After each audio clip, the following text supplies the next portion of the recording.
تست پنجم رو شروع کنیم با سوال شماره 1. وقتی میگه که x به روی y 1/4، شما میاید x رو 1 y رو 4 میگیرید. اگر این کار رو بکنید یکی از حالتها رو ندیدید.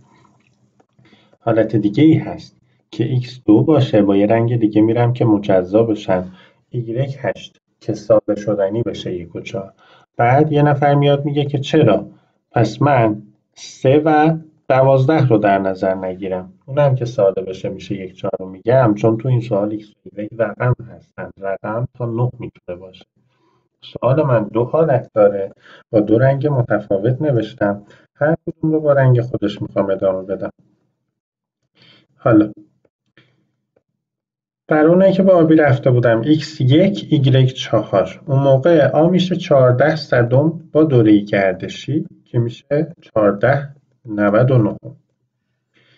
ب هم yx یعنی 4 1 41 صدم با دوره گردشی میشه 41/99. در مورد آمنهای به سوال صحبت کرده، یعنی 14/99 منهای 41/99 انجام میدم، منفی 27/99 با 9 ساده میکنم، -3/11 تو گزینه هست، ولی دقت کنیم شاید اون قرمزه از این کوچیک‌تر بسازم. با قرمزه اگر برم x2 و y8، پس a میشه 28 صدم خطدار با دوره گردش میشه 28/99، ب هم میشه 82/99. در مورد آمنهای به وقتی صحبت شده، من اینا رو منها میکنم، میشه -54/99 با 9 ساده میکنم، -6/11. کدوم کوچیک‌تره؟ -6/11 روی محور از -6/11 از -3/11 کمتره. اگر من اون قرمزا رو در نظر نمیگرفتم گزینه اشتباه انتخاب میشد. میرم سراغ سوال بعدی. دوره گردشی ها رو ببین. 2 تا راه دارم، یکی اینا رو دونه بدونه جداگانه تبدیل میکنم، میشه 63 منهای 6 9 0. بعدی 36 منهای 3 9 0. اولی میشه 57/90، اون یکی هم میشه 33/90. اگر جمع کنم 90/90 1 صورت شد، یک اینجا می نویسم. راه دیگه ای وجود داره. شما میتونید بگی اولی که 63 صدم دوره گردشی هست، یعنی 3 روی تکرار افتاده. بعدی هم 36 صدم، یعنی 6 رو تکراره. اینا رو جمع زدنی ببین همش 9 میگیرم، یعنی 9 با دوره گردشی که تبدیل کنم با فرمول 9 منهای 0.9 1. و اصلا ازش نکته‌ای در میاد که وقتی دوره گردشی داره 9 شما، عدد به سمت بالا گرد میشه و نمی‌نویسیم تقریبا مساوی 3، دقیقا مساوی 3 هستش. یا 2/49 میشه 2/5، یا بگیم 3/239 میشه 3/2/4. خاصیت دوره گردشی عدد 9 هست. حالا به هر طریق صورت رو رفتیم. مخرج چی میشه؟ میشه 83 منهای 8، یه رقم تکرار میشه یه 9، 2 تا ممیز غیر تکرار 900. 75 900 با 3 ساده کنم 25، با 3 ساده کنم 300، با 5 ساده کنم 5، با 5 ساده کنم 60، با 5 1، با 5 12. 1 به روی 1 12 هست. گزینه ب. میام سراغ سوال بعدی. بهش میخوام عدد بدم. 1/1 دوره گردشی، 0/1 دوره گردشی، اینجا ممیز هست، 0.1 دوره گردشی، اینم 1/01 دوره گردشی. چجوری میتونم خلاصش کنم؟ بالا میشه 11 منهای 1 نهم 10 نهم. پایین میشه 101 منهای 1 99، یعنی که 199.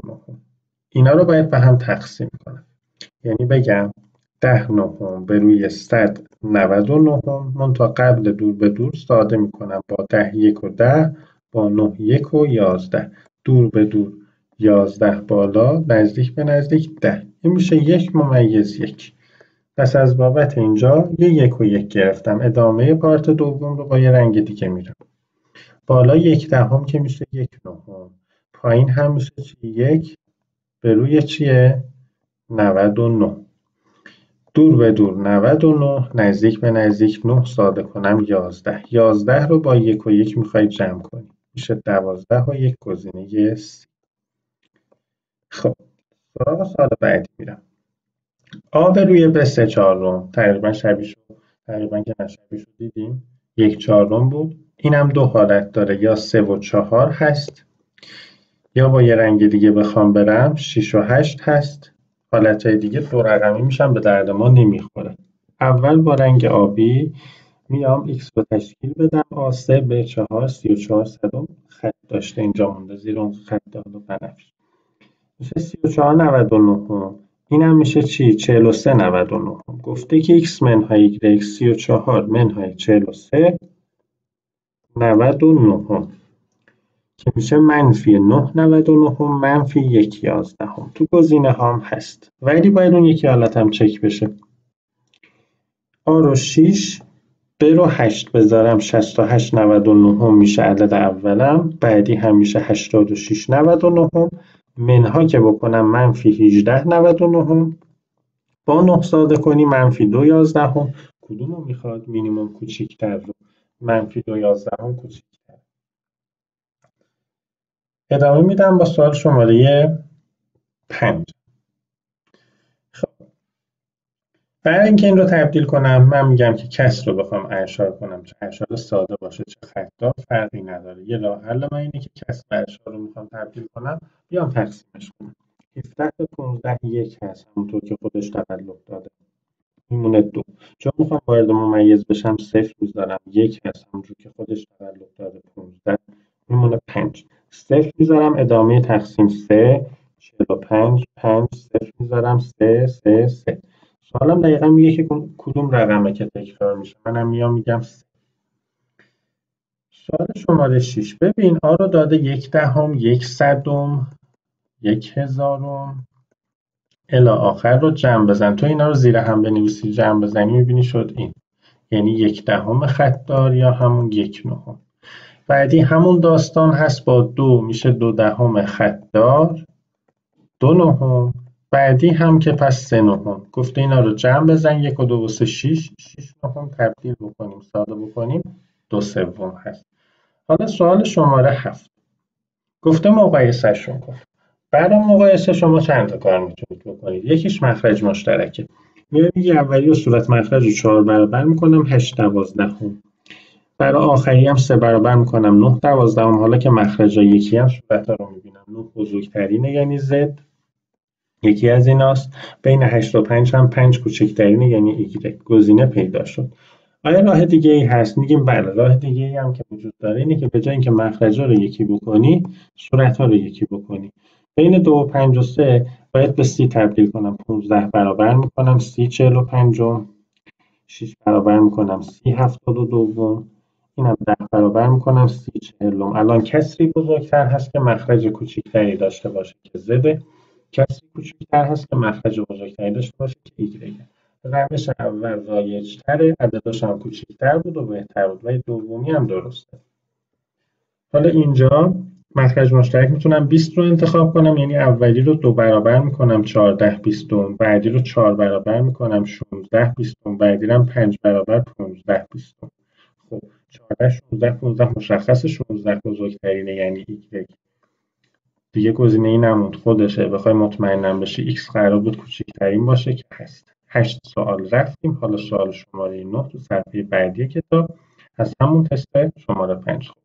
واضح شد. میخوام بررسی کنم. ببین 4 و 2 نهم شما میتونی کار رو اینجوری پیش ببری که بگی 4 9 تا 36 با 2 38 نهم، بعد اون یکی هم تبدیل کنی، ولی چه کاریه همشون مگه این 4 رو ندارن؟ توی اینجاش مشترکه، مثلا اینو نبین، قسمت خورده ایشون رو ببین کدوم بزرگتره.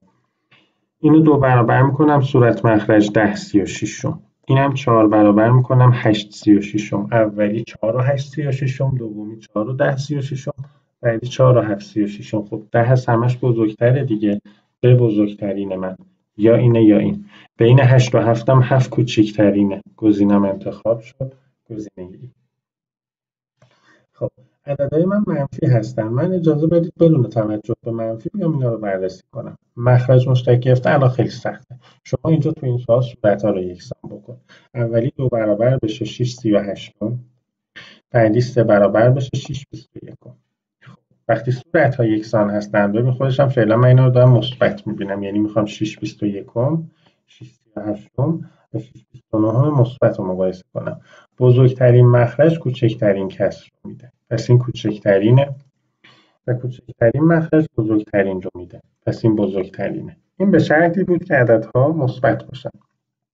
همونطور که وقتی 3 از 2 بزرگتره اینا رو منفی کردن این جهت میچرخه، ما اصلا نتیجه گیری میکنیم وقتی منفی از کارتو انجام بده تمام شدید تهش جهت رو برعکس کن، یعنی اونی که بزرگترین بود از قضا کوچکترین، اونی که کوچکترینه میشه بزرگترین. به بزرگترین ما هست، با هم کوچکترین ما گزینه ب رو انتخاب میکنیم. سوال شماره 11 میخوام بررسی کنم. همشون منها رو دارند. همشون منها رو دارند. یه نکته خیلی خاصی برای خودش داره، وقتی اختلاف ها ثابت هستند یه کارهایی میشه کرد. فقط اینجا یکی از کسرها با بقیه متفاوت هست. صورتش بزرگتره، بقیه مخرجشون بزرگتره. پس در حالت مثبت که بخوام اینا رو مقایسه کنم، تی میشه 1 خورده ای، بقیه از 1 کمتره. یعنی در حالت مثبت تی بزرگترین باید میشد. حالا که عدد منفی از قضا تی کوچکترین منه. من 2 تا گزینه، حالا ادامه مقایسه رو میرم. پس الان دیگه تی رو تو محاسبات نمیارم، جاش پیدا شده. دوباره به این فکر میکنم که عددها همشون مثبت هستن. خیلی خوب، این کار رو میتونی بکنی. این چندین مدل میتونی رو تحلیل کنی. مخرج از صورت یه دونه بزرگتره. ساده ترین مثال ممکن که مخرج از صورت یکی بیشتر باشه 1/2، بعد از اینم 2/3. همین دوتا رو مقایسه بکنی میفهمی 2/3 از 1/2 بزرگتره و فرمون با این روش میره جلو. پس بین این عددها اونی که رقم‌های بزرگتری داره اگر مثبت می بود از همه بزرگتر بود، اونی که رقم‌های کوچکتری داره کمتر میشد. ایکس هم میافتاد وسط. ولی چون الان توی سوال شما همه عددا منفی ان، تهش جهت رو میچرخونم میگم z بزرگتر از x بزرگتر از y. z بزرگتر از x بزرگتر از y انتخاب میشه. سوال 12 عددات مثبتن، اون یه دونه اختلافه هست و باز هم هست. مثال میزنم میگم باز همون 1/2 2/3 رو مقایسه کن. 2/3 بزرگتره دیگه، پس با این فرمون داره میره جلو. اونی که رقم‌های بزرگتر داره فقط میتونی صورت‌ها رو نگاه کنی. این سی بزرگترینه، آ هم کوچکترین. گزینه. حالا سوال شما 13. ببینید اشعه‌ها رو که میخوای مقایسه بکنی باید رقم به رقم بری جلو، یعنی بگی که اینجاشون رو مقایسه میکنم اینا عین همن. فقط قبل اینکه بتونم برم جلو، این دوره گردشی ها رو وقتی میبینید ادامه میدید طبق الگوی خودشون. 143 سه رقم تو تکرار هست. بعدی 143 رو بنویس ولی 43 تو تکرار هست. اولی هم اصلا تکراری نداره، یعنی ادامهش صفره. تا اینجا عین همه. پس تعیین کننده الان اینجاست. 4 بزرگتر از 1 بزرگتر از 0. پس مقایسه شما در این جهت هست. بزرگترین x کوچکترین گزینه ب. سوال 14. ببین من کاری که انجام میدم برای حل همچین سوالی اینه که میام عدد میدم. میتونی مساوی بدی، هیچ محدودیتی نیست. اولی میشه 111 999. سادهش میکنم 1/9. اینم 1/9، اینم 1/9. من هم به A هم به B هم به C 1 دادم، صورت شد 3. x شد چی؟ 1/9. اینم 1/9، اینم 1/9، جمعش 3/9. 3 به روی 3/9 رو ساده که بکنی دور به دور بکنی 9 در میاد. سوال 15 آخرین سوال تست 5 هست. واضح بشه که مقایسه کنیم. خب میشه 4-5 2 3 1. دوباره تکرار 5 2 3 1 میره جلو. بعدی میشه 4-5 2 3 1. از 2 تکرارش ادامه داره 2 3 1 2 3 1 الی آخر. بعدی هست 4-5 2 3 1 و 31 رو تکرار 3 1 3 1 3 1 الی آخر. آخری هم 4 + 5 2 3 1 و 1 1 1 1 الی آخر تکرار میشه. تا اینجا این همه تعیین کننده اینجاست. 5 بزرگترین که مال آ هست. ببین دیگه گزینه نمود خودش. البته ببخشید جهت من اشتباه دارم میبینم.